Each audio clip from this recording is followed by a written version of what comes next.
brought to you by Nova शुद्ध घी। जब जब खाए दिल खुश हो जाए, सदियों का नोवा शुद्ध देसी घी, सपना स्वस्थ भारत का। I love घी। जैसे आपने ये समाधान दिया सर कि SYL का पानी वाया हिमाचल हरियाणा में हम लेकर आ सकते हैं। जी जी। अब एक और मुद्दा इस समय मैं देख रही हूँ कि बहुत सारे जो गांव हैं वो जल भराव से बिल्कुल त्रस्त हैं। आप हिसार साइड में देखें सर, भिवानी के भी कुछ सांगवान या कुछ इस तरह वाले कई गांव और देखें जिनमें पानी खड़ा है। अब आप सोचें कि क्यों नहीं होता, मतलब इस तरह वाली चीज़ का समाधान कि गाँव में पानी घुस जाता है, वो 10-10, 12-12 दिन तक वो पानी खड़ा रहता है। तो क्या किया जाना चाहिए सर? कोई सलाह उसका रीज़न ये है कि प्री इंडिपेंडेंस जो ब्रिटिश अंग्रेज जो सड़क बनाते थे, नहर बनाते थे, पुल बनाते थे, वो जो पानी का जो फ्लो है उसको मद्देनजर रख के ना वो चैनल छोड़ते थे, नीचे से रास्ते छोड़ते थे पानी के। और अब जो कहीं भी चला जाए हाईवेज बन रहे हैं और कुछ बन रहे हैं, हाईवेज ही बन रहे हैं, बीच में से उनका पानी जो नेचुरल रास्ता है नीचे जाने का, जो फ्लो है पानी का, उस फ्लो को ध्यान में नहीं रखते, उस वजह से पानी ब्लॉक हो जाता है सारा। अब हर जगह यही हालात है। अभी मैं पीछे हम गए थे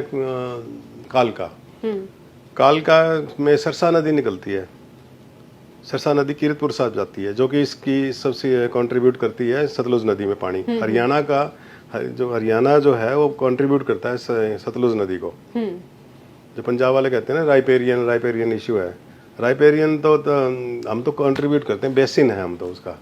तो उस नदी का ये बता रहे थे वहाँ गांव वाले, खोखर गांव में गए हम जब, ये बोला जी जब से ये पुल बना है, ये हाईवे बना है शिमला का चंडीगढ़ का, तो उससे पहले तक हम फ्लो चलता था पानी नदी का और उसमें खड़े नहीं हो सकते थे। अब पानी नहीं आता है क्योंकि उन्होंने ना नीचे रास्ता नहीं छोड़ा उसमें। और यही सभी इसमें है कि मेजर फॉल्ट है। अंग्रेज़ों के पुल क्यों नहीं टूटते हैं? देख लो ना, कोई पुल नहीं टूटे आज तक, और हमारे वाले 3 दिन में टूट जाए। जैसे ही बारिश आई टूट गए, पठानकोट टूट गया, बिहार टूट गया, ये हो गया उसका। वो टूटने का कारण ये है कि वो जो बेसिक जो चीज़ है उसके ऊपर नहीं उन्होंने फंडामेंटल्स को पे काम किया। वो तो बस बना देते हैं ठेकेदार, तो बड़ी तेज़ी से बनाओ, मशीन लगाओ, चलाओ।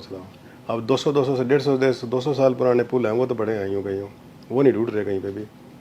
वहाँ लैंडस्लाइड भी नहीं हो रहे, सिर्फ लैंडस्लाइड वहीं हो रहे हैं जहाँ पे नई सड़कें बना रहे हो और ये कर रहे हो। वो नीचे ब्लास्टिंग करके तोड़ देते हैं, ऊपर से फिर नीचे खाली हो जाती है जगह, ऊपर से फिर वो लैंडस्लाइड होता है सारा, फिर इसलिए ये ज़्यादा लैंडस्लाइड हो रहे हैं सारे। तो अपने हरियाणा में सर, जैसे मैं इन गाँव में गई थी। हाँ, मेजर रीज़न यही है। मैं आप जो गाँव में गए थे ना, कि गाँव के लोगों ने भी, गाँव के भी सड़कें ऊँची होगी। वो ये बता रहे थे कि एक गांव दूसरे गांव में पानी छोड़ दे, दूसरा तीसरे में छोड़ दे, वो पानी हम कित भेजा। पानी का जो ड्रेनेज है ना हमारे हरियाणा का, वो अंबाला से लेके अंबाला, जींद, कैथल, भिवानी और हिसार और ये बीकानेर, ऐसे फ्लो है इसका। पश्चिम की तरफ जाता है पानी सारा। उसमें कहीं भी कोई रुकावट करेगा तो यही नतीजा होगा जी। अब गांव के अंदर क्या है कि पहले बात तो गांव के अंदर सबसे बड़ा प्रॉब्लम क्या है कि मकान नीचे हैं, सड़कें ऊंची होगी, गलियां भी ऊंची हैं, तो पानी वहीं भर जाता है फिर। और जो बंद बना रखे हैं और कुछ बना रखे हैं, बनाते हैं लोग, और फ्लो है उसको रोक लेते हैं। रोकने की वजह से पानी आगे नहीं जाता। नेचुरल फ्लो को अगर इग्नोर करोगे तो पानी तो रुकता नहीं है, इसलिए पानी चलता है। ये भिवानी में भी ऐसा ही हुआ, दनाना, तालू, मंडाल, जताई। अब वो ड्रेन बनाई थी, वो ड्रेन छोटी पड़ गई, ड्रेन ओवरफ्लो होगी तो सागवन, रिवासा, दांग, जितने भी गांव हैं ये फ्लडेड हो गए सारे। इसलिए तो नेचुरल जो रास्ता है हमारा, पहले यूँ कहा करते बलियाली गांव, भिवानी गांव, जो भिवानी का जो पुराने टाइम में हल है ना जी, हल जो कृषि का सामान था, जब बाढ़ आती थी तो नलवा कुंवारी मिला करते जाके ने। इतनी दूर जाया करते थे। हाँ। इतना पानी होया करता था। पानी जब चलता था तो तैर के चले जाते थे, लकड़ी का साथ, लकड़ी जो हल जो बाया करते हुआ है। कल ही मैं बैठा था बलियाली में, बता रहे थे, बोले हमारे जो हल थे बुआनी खेड़ा वाले, बोले हमारे वहाँ नलवा कुंवारी मिला करते जाके, हिसार जिले में पड़ता है, वहाँ से 50 किलोमीटर के करीब।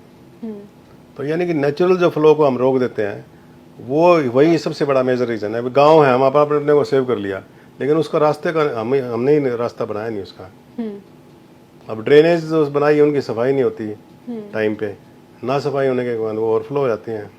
तो नेचुरल जो फ्लो है उसको हम रोकेंगे। अब यमुना का है, यमुना नदी जो है जी, यमुना का चलता है ईस्ट की तरफ, और रेवाड़ी से साहिबी नदी जो आती थी, रेवाड़ी से ये इधर गुड़गांव, गुड़गांव से नजफगढ़, नजफगढ़ से यमुना में जाता है वो पानी। अब वहाँ रोक लेते हैं तो वहाँ फ्लड आ जाता है। इसलिए अब गुड़गांव के अंदर नेचुरल जो फ्लो था वो रोक रखा है, रोक लेते हैं। नेचुरल फ्लो रोकने की वजह से गुड़गांव में सारा वाटर लॉक्ड हो गया। सर यहाँ तो 10 मिनट की बारिश है, सड़कें पानी से भरी दिखती हैं गुड़गांव इसलिए में रुकती है ना, नेचुरल जो फ्लो है उसका, उसको रोक रखा है इन्होंने। नजफगढ़ में झील थी और थी सारी, तो वो वहाँ पे रोकते चले गए सारे, डैम बना लिया, किसी ने कुछ बना लिया, लेकिन उस चीज़ को इग्नोर कर दिया कि नेचुरल जो पानी है का फ्लो है, जो अर्थ का जो फ्लो है, वो तो उसको रोकेंगे तो फिर पानी डिस्टर्ब तो होगा ही है। यही प्रॉब्लम है। अच्छा, फिर लो लाइंग एरियाज के अंदर कॉलोनीज कट गई, गांव के अंदर जो तालाब जितने थे उनको बंद कर दिया, तालाबों के अंदर मकान बन गए। या हेरले हैं लोग हैं। हाँ, वो घेर लिया। जो 33 एकड़ का जो प्लाट तालाब था वो 4 एकड़ का रह गया एक किस्म से। तो पानी तो उस तालाब में ही आएगा ना जी, फ्लो है वहाँ पे।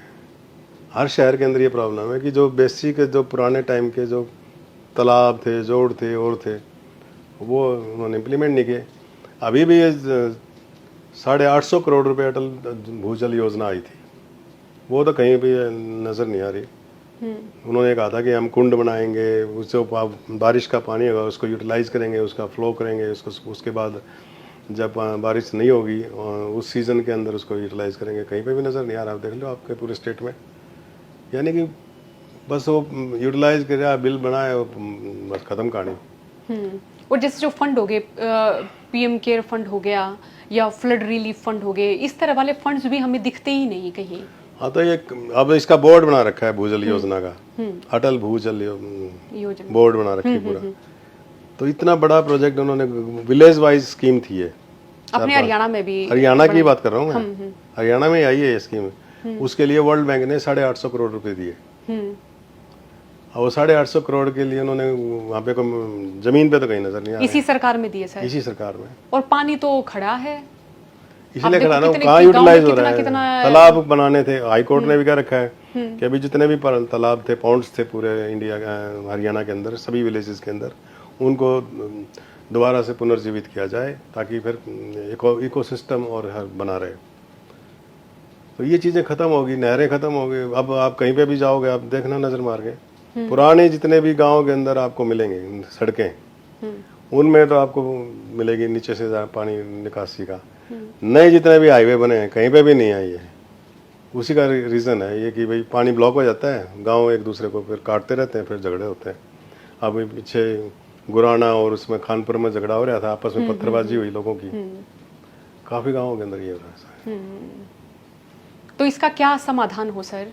समाधान तो सरकार के लिए आसान है, वो अपने जो चैनल बना दे, वहाँ पे पता है सोर्स क्या है वाटर का, पानी कहाँ जाएगा, नेचुरल पानी कहाँ जाएगा। अब जो करनाल 1337 में फिरोज शाह तुगलक ने नहर बनाई यमुना से नौर भादरा तक,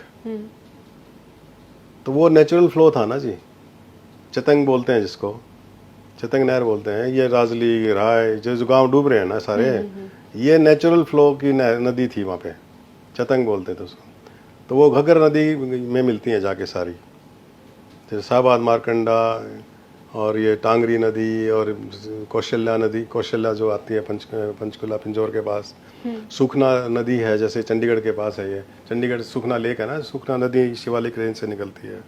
ये सारी घग्गर में आती हैं और घग्गर फिर ये कंट्रीब्यूट करती है, घग्गर फिर आगे जाती है। तो घग्गर का नाम जो पाकिस्तान के अंदर है वो है, वो चेंज हो जाता है नाम उसका पाकिस्तान में जब जाती है। तो वैसे तो ये तो पुरानी नदियां हैं ये सारी। तो उन नदियों को, इन नदियों में जो बरसाती नदी है ये, तो पानी आता है। जैसे अब क्या कहते हैं, पंजाब के गांव डूब गए, खनौरी, पातड़ा, इधर सारे इन आसपास गांव हैं, मंदोली, मुंदुली, उन गांवों में भी फैल गई है नदी। तो वो नदी फैलने की वजह से ये हमें नुकसान होता है फिर इसमें।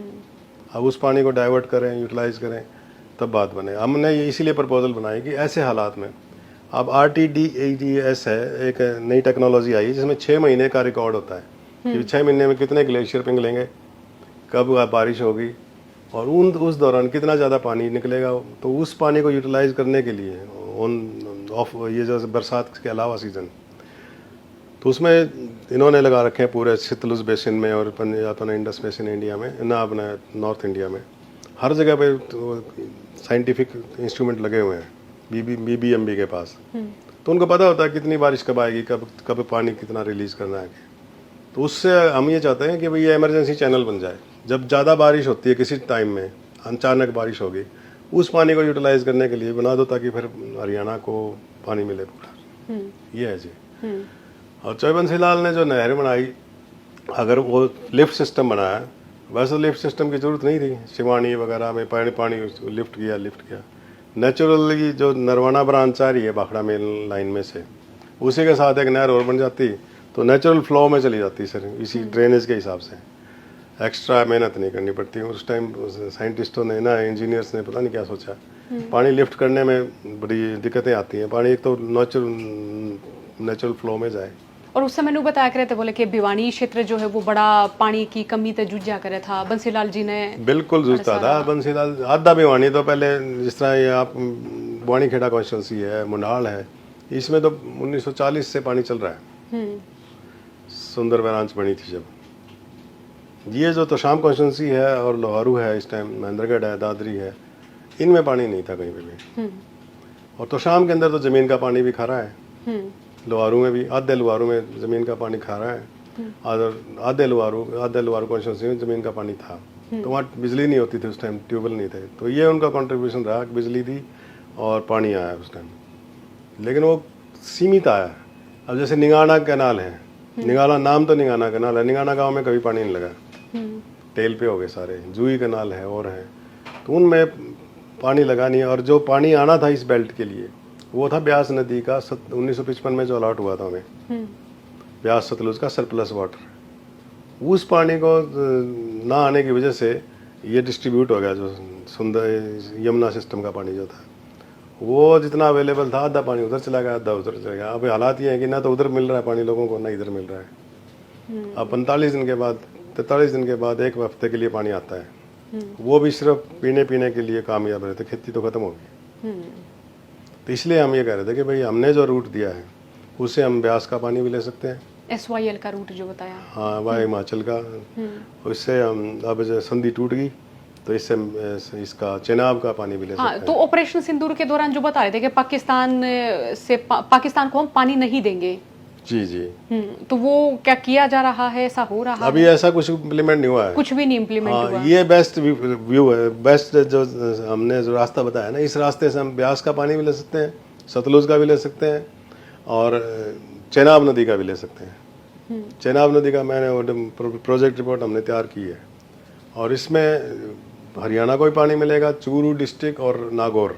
पूरे चूरू डिस्ट्रिक्ट को पानी मिल सकता है इससे। 20,000 क्यूसिक पानी 1954 में अलॉट हुआ था, इंजीनियर्स ने कहा था। लेकिन वो हुआ करा क्या, उन्होंने ये रावी ब्यास का ही राजस्थान को दे दिया। ये था सर कि हम पाकिस्तान का पानी रोक लेंगे, वो अभी तक इम्प्लीमेंट नहीं हुआ उसके है। लिए तो ये चीजें बनानी पड़ेंगी ना जी। जो ऑपरेशन सिंदूर के दौरान जो घोषणा करी थी, हाँ, वो तो पहले भी करी थी। हाँ। वो तो 2015 में भी करी थी। अब तो ये हुआ ना कि सिंध जो इंडस वाटर ट्रीटी थी 1960 में जो हुई थी, उसको सस्पेंड कर दिया। अब हम यूज कर सकते हैं उसको, उस चीज को। तो मैंने कहा था कि भाई हमें सिर्फ ब्यास नदी और सतलुज या जो चेनाब नदी के बीच में 26 किलोमीटर का फर्क है। उसमें हम पाइप भी डाल दें, बड़े बड़े पाइप डाल के भी इसमें डाल के पानी ला सकते हैं अपने तेजी से, इमीडिएटली तो हो सकता है ये। आजकल टेक्नोलॉजी है, इतने बड़े बड़े पाइप आ रहे हैं। हरियाणा के अंदर तो, हमारे साउथ में तो, हरियाणा में तो अब सारी नदी नहरें जितनी भी थी उनमें पाइप ही डाल दिए। अब ओपन खुला पानी नहीं चलता, पाइपों से चलता है।